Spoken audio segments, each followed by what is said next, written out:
Welcome to the Our Team podcast, powered by eXp Realty. Are you an agent looking to level up? Are you someone looking to buy or sell real estate? Fantastic. This is the show for you. Well, welcome back. And today we have a great guest. Blake is back with us again. He's going to talk about InfoSpark. Yeah, and InfoSparks, Eric, is a tool that is offered by our MLS. I don't know if every board out there has it, but it's something that I discovered early in my career when I was trying to figure out what the heck is going on in the market. And what's amazing about InfoSparks is it really, first of every month, shows you exactly what happened the month prior. So it's kind of a good idea and a good starting point to give you an idea of what's going on in the real estate market. And today, as we discussed earlier, some of the different utilizations that I use when using InfoSparks. Number one is I always use the same four cities when I'm doing a generic market report. Too many times do I see people bounce all over the place, but you need to be consistent. So I'm not one that says, hey, Riverside County, this is what's going on. No, I get specific and say, hey, this is what's going on in Temecula, Marietta, Lake Elsinore, and Menifee. Because to me, those four cities give us the best representation of what's going on in our Temecula Valley, right? Riverside County and Temecula Valley, there are similarities, but there are differences. Where are the tools and what are specifics that really help to narrow this down? One thing that InfoSparks does is it does all the data for you. So it's going to tell you exactly what happened the month before. So it's not live updated what's going on today, but it's what happened the month prior. So InfoSparks is a way to see what has already happened so you can formulate patterns, similarities, and trends to kind of predict what's going to happen in the future. So right now, interest rates have gone up. So you can go back a few years to see, hey, when did the last time interest rates we see a spike? Well, what changed in the dynamic? Well, one for right now, we have more inventory. So it's easy to go see how many active listings there were in the month of September compared to the month of March. Those numbers are going to be much different. But as far as what key indicators am I typically looking for in a normal, hey, let's just see what's going on in InfoSparks, I always look first and foremost at the median sales price in those cities. Median sales price, I want to know the days on market, see what that number looks like. I always want to see the month supply because that also is going to kind of give us a good indication of what's going on in the market. And then I always want to know what the percentage of original list price is, because for a while, everything was like 103%, 108%. And that tells me, you and everybody else, that we're having bidding wars. So knowing these key indicators is also going to allow you to use this data in different ways. So there's three main reasons why I use the data. Well, I wanted to stop you real quick and say, how specific can we get? Can we go all the way down to a small home or, the multi-million-dollar market? I can't imagine that there was bidding wars going on a $10 million home, but I know for a fact there are bidding wars going on anything, $400,000 to $600,000. It's a great question, Eric. So one of the things about InfoSparks is, yes, you can plug in whatever cities you want to look at, right? So how ours is set up, you can do a maximum of 4 cities at a time, or you can do the entire MLS, which is kind of cool as well. So you can have the entire MLS, and then you can compare it to Marietta and Temecula, and you can see how it all compares, in the state of California. As far as specifics go, yeah, to answer your question, 100%. So that kind of leads to what I was getting ready to talk about, is if I'm using the data for a listing, for example, and somebody has a 3-bedroom house, and it is 2,200 square feet. Well, I can get a specific and say, what are the stats on 3-bedroom houses that are range in between 2,000 and 2,400 square feet going for in Marietta. Now, it's not necessarily how I'm going to get my comps, but it's going to allow me to know what the average days on market for something of that size is.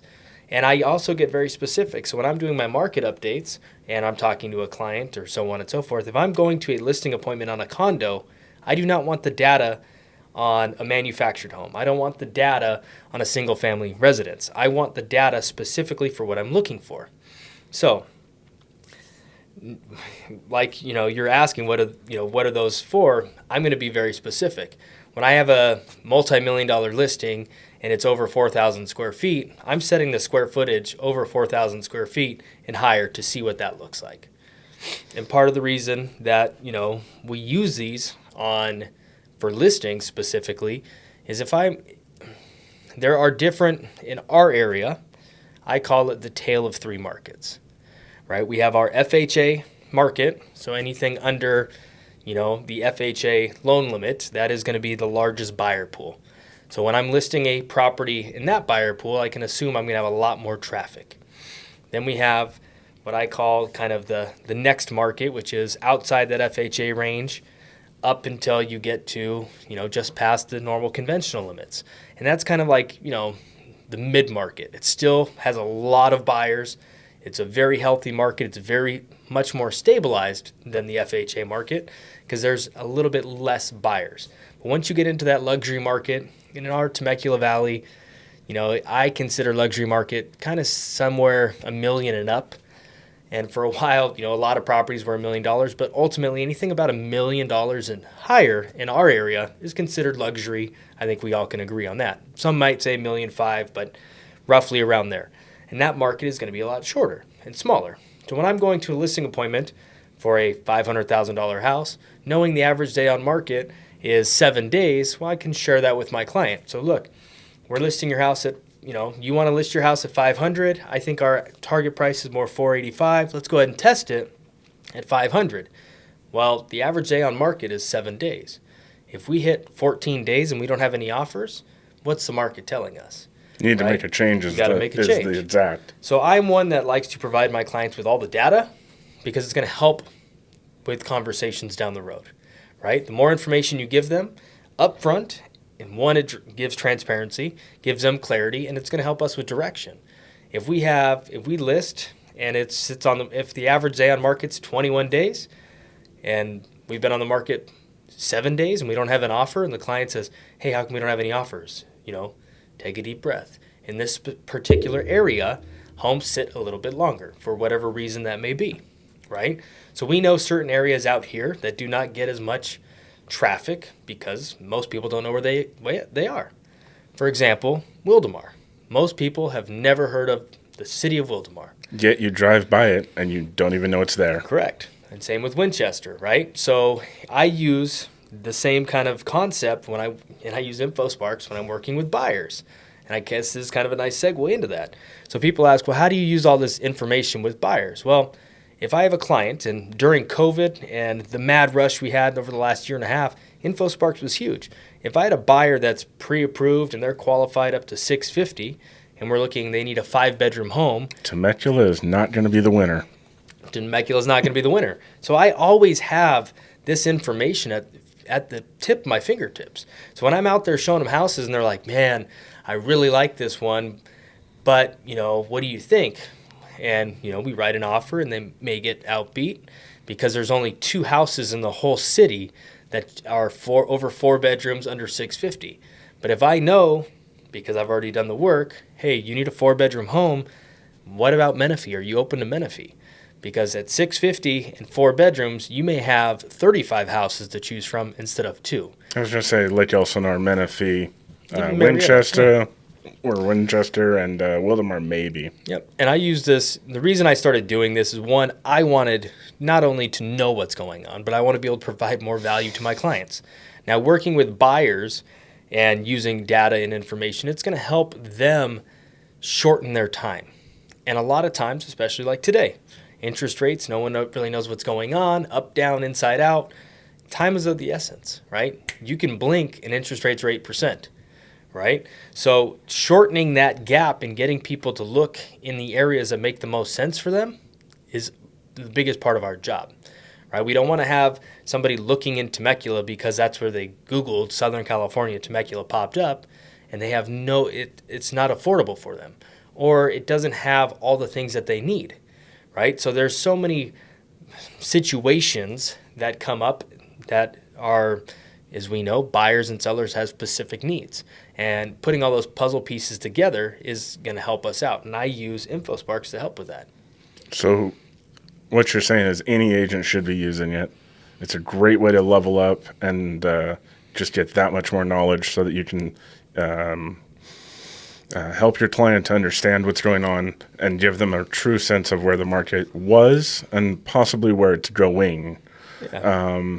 We've kind of talked a little bit off topic. Absorption rate is important, but also median prices.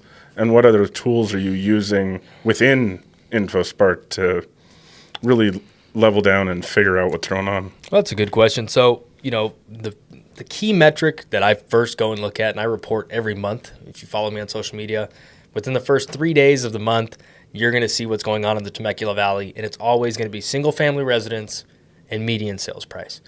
I use single-family residence as, the variable for the housing type, property type, because I think that gives us the most overall picture of what's going on, right? I don't need to know what that one mobile home or manufactured home that's sold for on land for $25,000. I don't need to know about that. That's going to mess with my numbers. I don't need to know about the condos and townhomes. Now, if we're listing a condo or townhome, that's a different story. But overall, I want to know what the single family market is because that's going to give me a good baseline. I also use median sales price instead of average. People have asked, why do you use median? Well, from statistics class, I was taught there's 3 ways to find the average. You have the average is taking the sum of all, dividing it by how many. You have the median, which is the middle number, and you have the mode, the number that repeats itself the most. Well, in real estate prices, I don't think the mode makes the most sense, but I do agree with median being the most because, for example, let's say in La Cresta someone sells a $10 million house. Well, and that's going to skew and pull the numbers one way. Or on the same time, somebody sells that mobile home at $40,000. Well, it's going to pull the numbers the other way. So the middle number is going to give us a best representation of what's going on at last month. Now, to kind of segue into what am I doing? So I use InfoSparks to know what happened in the market from a month-to-month basis. But I also am looking on a daily basis and weekly basis of what's going on in the market currently. You're measuring demand, supply and demand, right? That's absorption rate. I want to know kind of what that month supply looks like. How many houses are on the market? How many have closed in the last 30 days? How many buyers are truly out there? 6 months ago, we had for an entire month, there would be maybe 185, 200 houses hitting the market. Today, we have over 400 active listings in that same city. So there's been a huge change. But if you look at it and you look at the month supply, we went from half a month supply to 2.8, which by definition, and the way I was taught, anything under 3 months of supply is a seller's market. But we went from one to the next so quick, things don't always seem to be that way. Right now, we know that people are writing offers at list price. They're getting offers accepted lower than list price. And some people, there still are houses that are having bidding wars and a hot property and having multiple offers. Those are a lot more far and few between than we had seen. But one thing about looking at the percentage of average list price is going to kind of give us an idea of what homes are selling for, right? I don't expect to see 105, 106 over, for the whole month as an average, right? I think we're going to start seeing a lot closer to like 97 in that range. And a lot of that goes back to agents and how they list properties and so on and so forth. I use data, I use analytics to try and figure out what's the best price for my clients that we're going to sell in a reasonable manner. Other people, they just ask their seller, what do you want to list for? Let's go put a sign in the yard and go from there. There's so many different factors that go into things like that. I try to, whether it's a buyer, a seller, someone just calling to know what's going on, that's why I'm always in InfoSparks. I think the more information that I can have in my back pocket, the more value I can bring to somebody, whether you're a buyer, seller, or just someone curious about how the market is. And I think as a newer agent, a seasoned vet, or anybody, knowing what's going on in your market is going to make you a lot more well-rounded, and it's going to give you more talking points because there's nothing worse than someone saying, hey, how's the market? And you're caught flat-footed. And if you have nothing to talk about, you're out of business. Yes. And it's a contact sport. So It if you are is. not contact and you're not, getting belly to belly with people and being loud and intentional, I don't know what you're doing. Not business. Yeah. Well, thank you very much for your time, Blake, and we'll do this again. Yeah. And if anyone has any questions regarding InfoSparks, feel free to reach out. Thank you. All right. Hey, wait, before you go, I wanted to quickly thank you for tuning in to the Our Team podcast.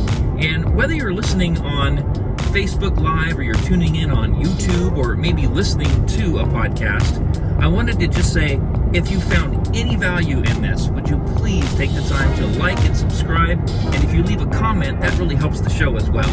Thanks for listening. We'll catch you on the next one.